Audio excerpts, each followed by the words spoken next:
Gar, good morning. Okay, so ngayon, ito nga po pala yung pumunta kami sa San Miguel, Bulacan. O, di ba, Gar, talagang grabe. Talagang ang biyahe namin na yan. 3 hours. Talagang di na po ako ng 3 hours kasi dahan-dahan lang po talaga kami dito. At syempre, bago po ang lahat, bago po kami umalis ulit, nag-pray muna po kami para gabayan po kami ng ating Panginoong Diyos Ama at po ng Jesus para hindi po tayo madisgrasya at layo tayo sa kapamakan. O, di ba, Gar, eto na nga, Gar. At yung sinasalo sa iyo, nakarating na nga po kami sa San Miguel, Bulacan. Grabe, ang lupit, ang sarap. Talagang yung view, ang ganda. At eto na po, pagdating po namin dito, sinimulan ko na pong paggawa ng lobo kagad. At syempre, bago po ako gumawa ng lobo, nag-skirting muna po ako sa stage, ng tela, at pagkatapos po nung gumawa na po ako ng lobo. At eto na nga, Gar, maraming salamat po kay Benedict Pantan at saka kay Christine Pantan, kay Tintin. O, di ba, Gar? Etong dalawang po talaga to ay talaga ng mga grabe, talagang pinaganda po talaga itong birthday ng kanyang pinakamamahal na anak na si Bria. O, di ba, Gar? Ay! At eto na nga po pala. Flex ko lang po, Gar, ang aking kasama, ang aking inaanak. Grabe, pagkabiyahe pa lang po namin, talaga una, nagkukwentuhan kami. Pagdating po sa Bustos, sa highway, talaga yung paglingon ko, tulog talaga, Gar. Ay! Talaga naman, tinulugan ako sa biyahe. At ipiplex ko lang po sa kanya. Ipiplex ko lang po itong aking inaanak, talagang napakabait. Talagang punong-puno ng pag-aaral ng kanyang magulang. Talagang tinuro sa kanya yung mabuting asal. Talaga namang ipiplex ko lang po sa kanya kasi bago kami kumain ng almusal sa Batya, ito sa lugar na Batya ng Bukawi. At talaga namang grabe.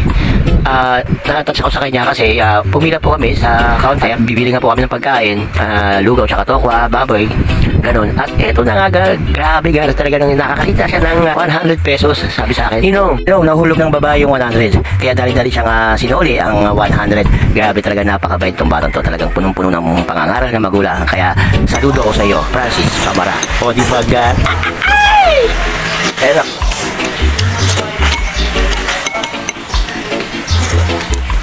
buti pagdagbot mo ng pera, di pa nakalis yung mayari mo.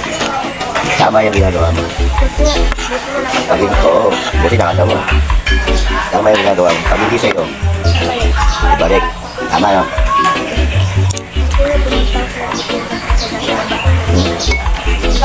Tama yun.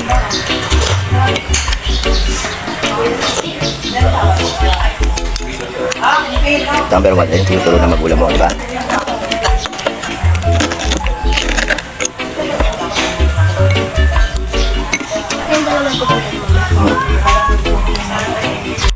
Ito na nga po, Gar. Talaga naman, ito pala yung trending sikat na blood control.